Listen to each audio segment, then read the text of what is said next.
Alright, so we got a '06 Chrysler 300. We got to change the brakes, rotors, the oil pressure sensor,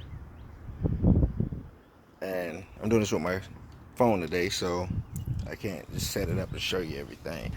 Alright, so 2.7 liter V6. Alright, I already jacked the car up, took the wheel off. So I'm just gonna explain this real fast. Take the wheel off, back knuckles on the brake. I loosen up the brakes, so I'm putting new brakes on. To loosen up the brakes, just release the bolt some, back them out some, and then on the front side of this, when it's on, you can just push on the back, push it towards you, and it'll release the brakes. So then you got your two knuckle bolts on the back of your brake caliper, which are these, and they go right here and right here. Just take them off in the whole caliper, and the handle will come off. To take the rotor off, that's the old rotor right there. It has some little metal lock pins. These little fellas, they be on the front of the spindle. Just take them off and the rotor comes straight off. So there's nothing hard about that. To take the rotors off, that's pretty easy. And I'll show you the process. I'll put them back on. Really don't got to worry about those lock pins because the brakes in the tire will hold it in place. So it's not a big deal. So as far as the oil sensor, I gotta remove this bottom pad to show you where the oil sensor at. So the oil sensor is gonna be in between the cross member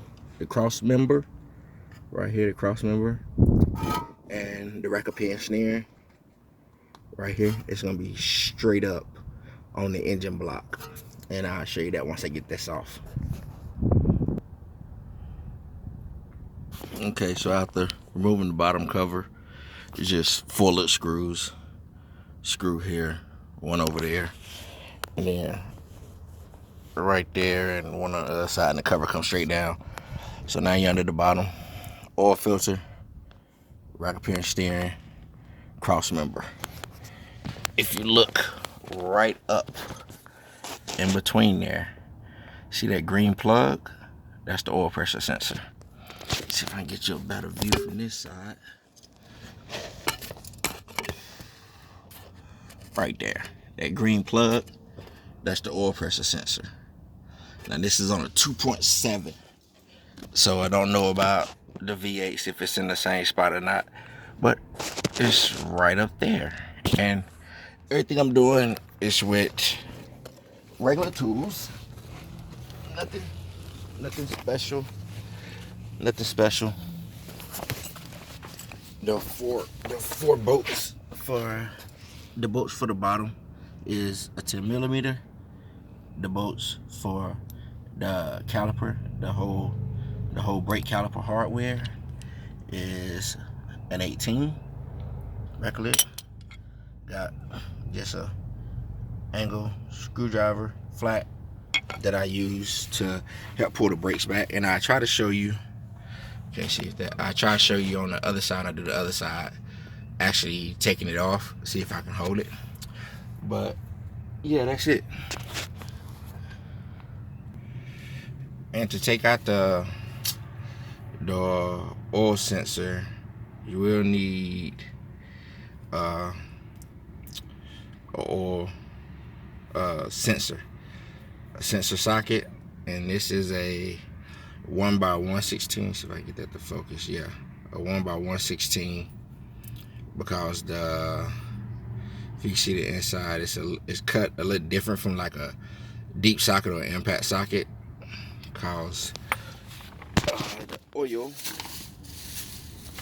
I don't have my tripod today, so it's kind of weird trying to do this with the camera. But see the grooves The grooves are a little different. Let me get some shade. There you go. The grooves are a little different, but that socket allowed it to go over and not damage the plugs or anything. Now I'm putting a new rotor on. As you can see, it moves.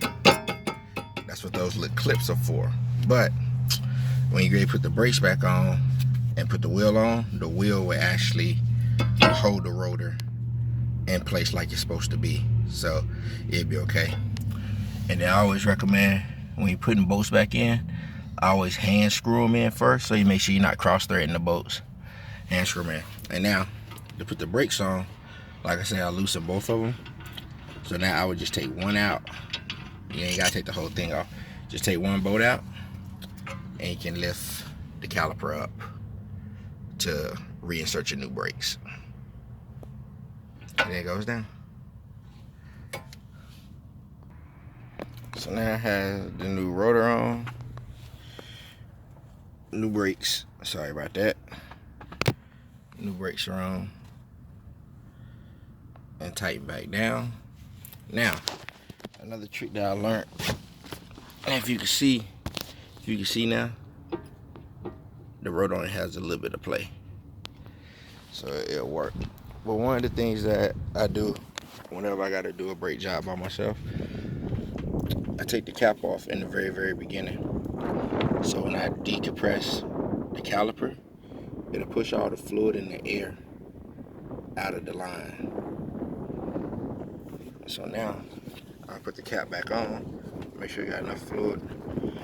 I'll put the cap back on, and after I put the wheel back on, so the rotor is compressed good, I just go inside and pump the brakes a couple of times to re-put fluid back in the line. Then when I go to the other side, I take the cap back off and do the whole procedure all over.